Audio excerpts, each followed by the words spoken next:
Now, what is paddleboarding? Paddleboarding is a water sport involving standing on a board and paddling with a single-sided paddle. Before we jump straight into paddling, we need to discuss the equipment, specifically the paddle. The paddle is made up of 3 parts: the T-grip, the shaft, and the blade. When holding the paddle, you'd put whichever hand you're comfortable using on the T-grip and the other hand in the middle of the shaft. The blade, contrary to what you'd think, is not just a flat surface. It's almost shaped like a spoon, with one concave side and one convex side. You want to have the concave side facing you, so when you paddle, it's almost like you're scooping water towards you. Now let's get on the board. When getting on, you should start sitting on the edge of the water with your feet on the board. Then you want to put this strap around your ankle to prevent the board from straying too far if you fall. Then you gently kneel on the middle of the board. The middle is typically indicated by the handle.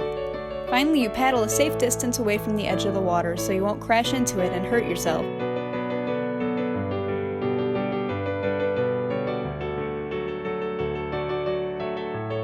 While paddleboarding can be done kneeling or even lying down, I'm sure you'd like to learn how to stand up on the board as well. What you want to do is place the paddle sideways onto the board and use it to steady yourself as you slowly stand up. Once again, go to the middle of the board as it's easiest to balance this way. Then, you're off to paddling. Now, there are 2 basic strokes that are key when paddling. The first is the forward stroke. What you want to do is take your paddle with the grip shown earlier and run it down the length of the board, making sure the entire blade is in the water. This propels you forward. Now, one thing to remember is that if you constantly do this on one side, you'll start to turn. In this case, you need to switch the paddle to the other side and do the forward stroke on that side as well. Over time, you need to alternate to keep yourself straight.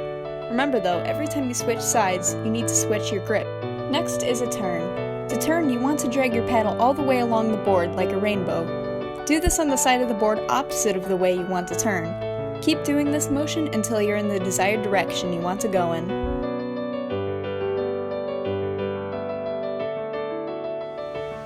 There's one more technique I need to show you. This is falling. This seems easy, but you need to think about how to do it safely. The proper way to fall is to fall backwards with the paddle over your head while dragging your heel on the board. Falling properly protects you from injury and from any equipment from flying away from you. And finally, getting off the board is just like getting on, but backwards. Start kneeling and slowly ease your way off the board. Take off the strap and either strap it to a nearby pole or your wrist. All you have to do now is take it out and go. And there you have it. You're ready to be a paddleboarding master. Good luck on your adventure, and I hope to see you on the water real soon.